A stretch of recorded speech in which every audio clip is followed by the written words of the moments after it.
first city council of Vancouver had to make a decision about what to do with the place that at that time, in them days, was called the Government Reserve.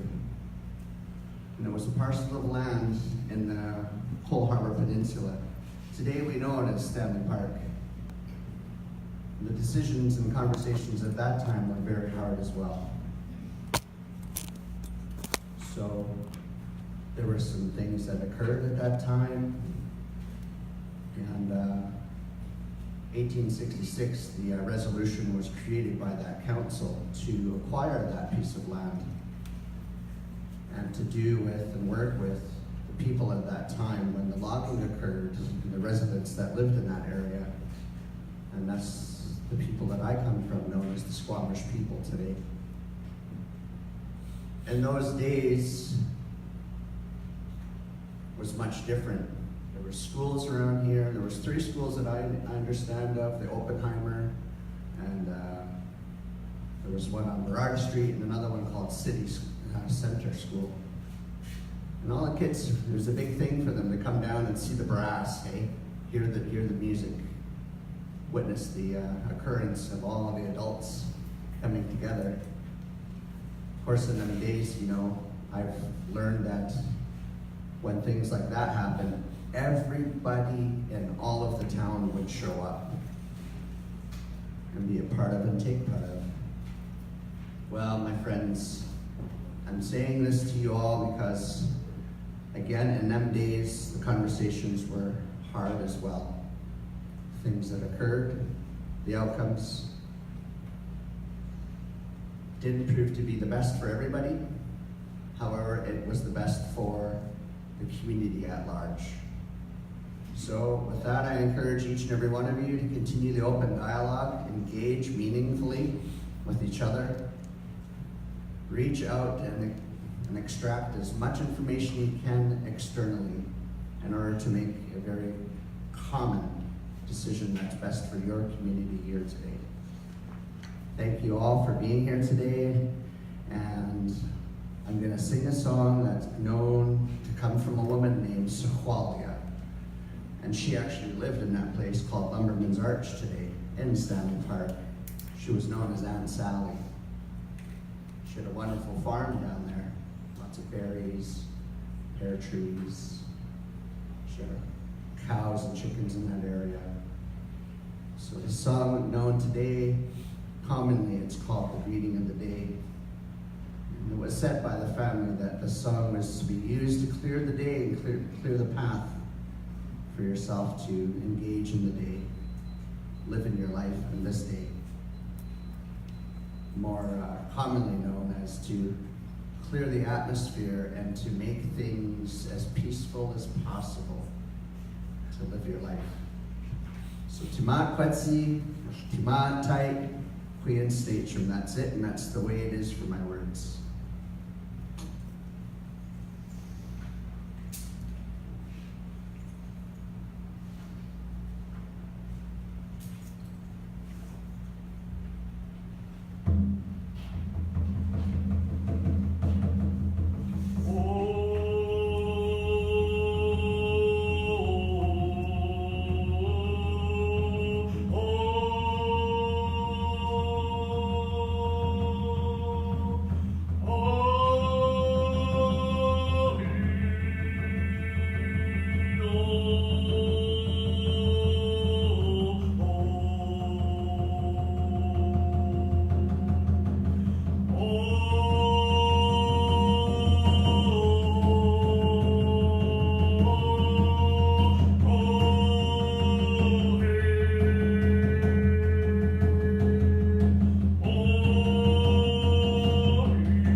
Thank you all for being here today.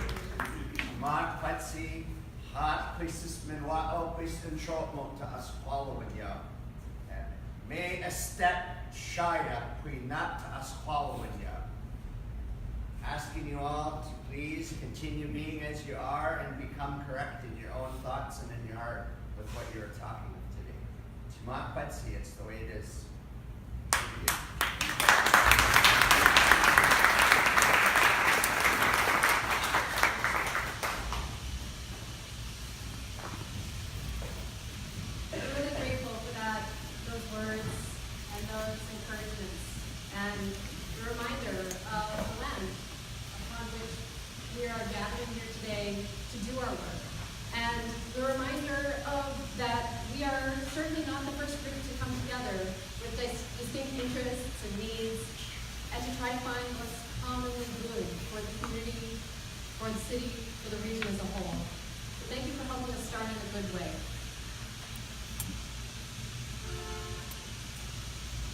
So I want to talk a little bit about what we're doing here today.